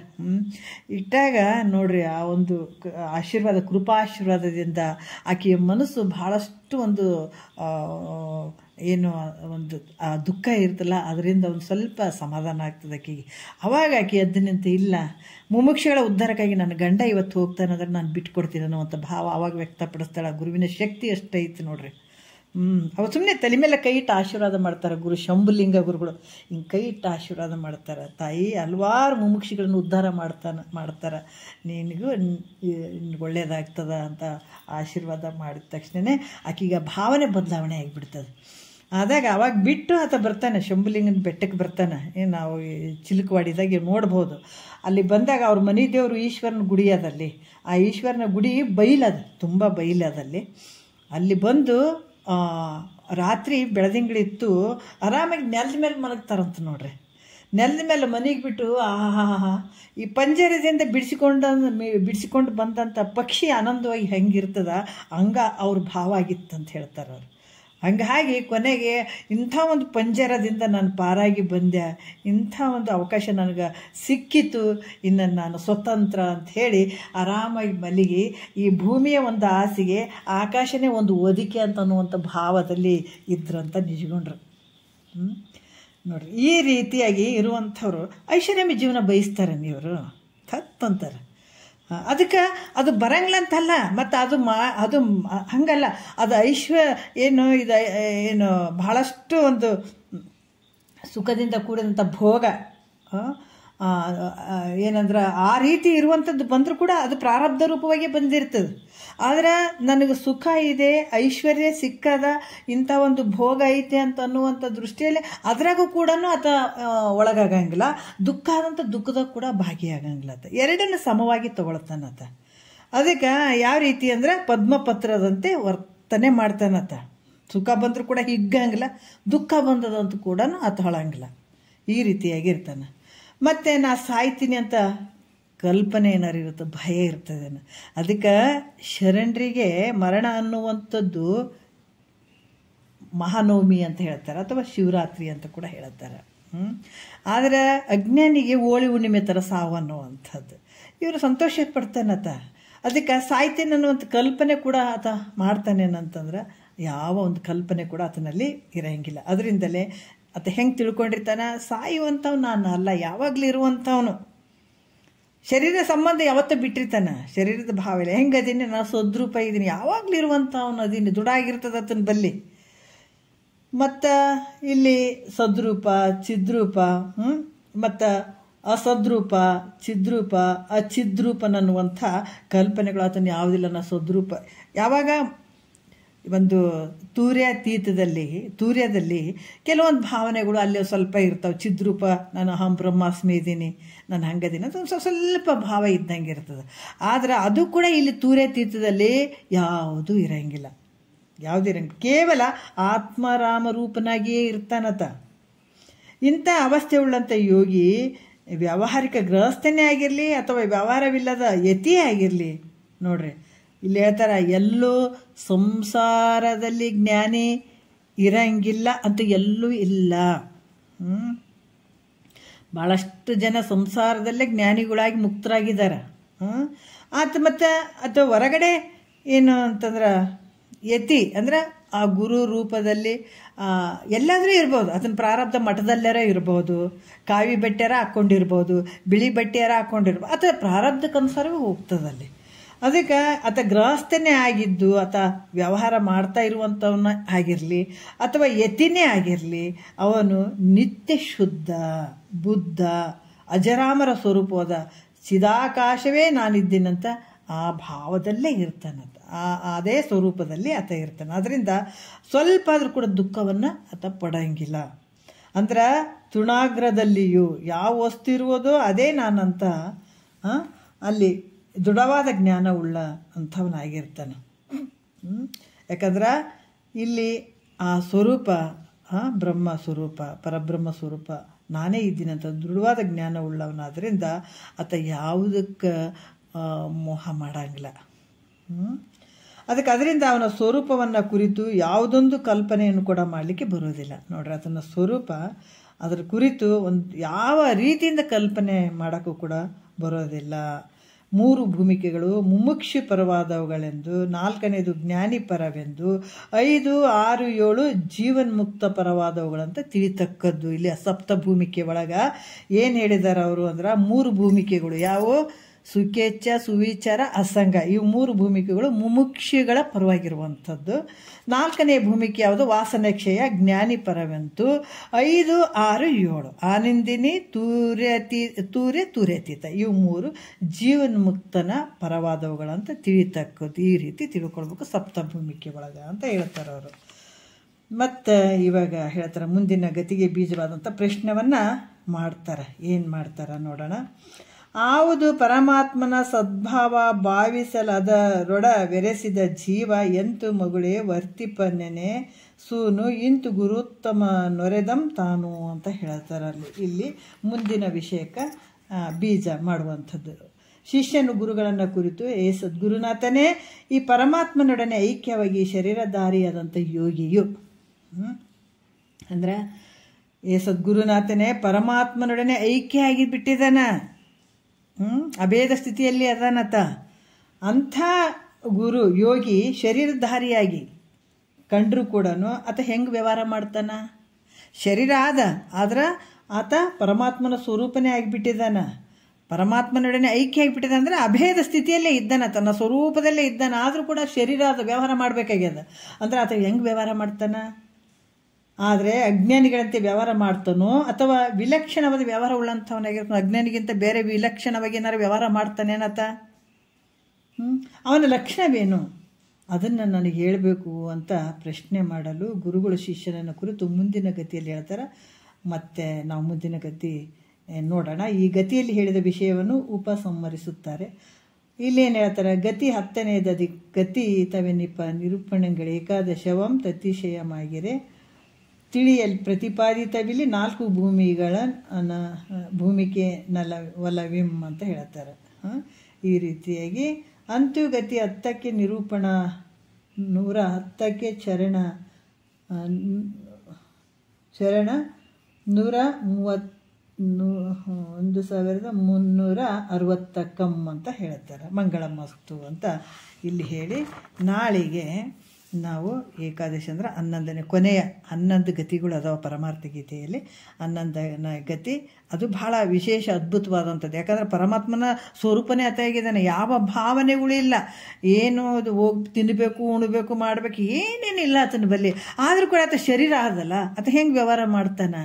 ಅಜ್ಞಾನಿ ಥರನೇ ವ್ಯವಹಾರ ಮಾಡ್ತಾನೋ ಅಥವಾ ಸಪ್ರೇಟ್ ಆತನ ವ್ಯವಹಾರ ಇರ್ತದೋ?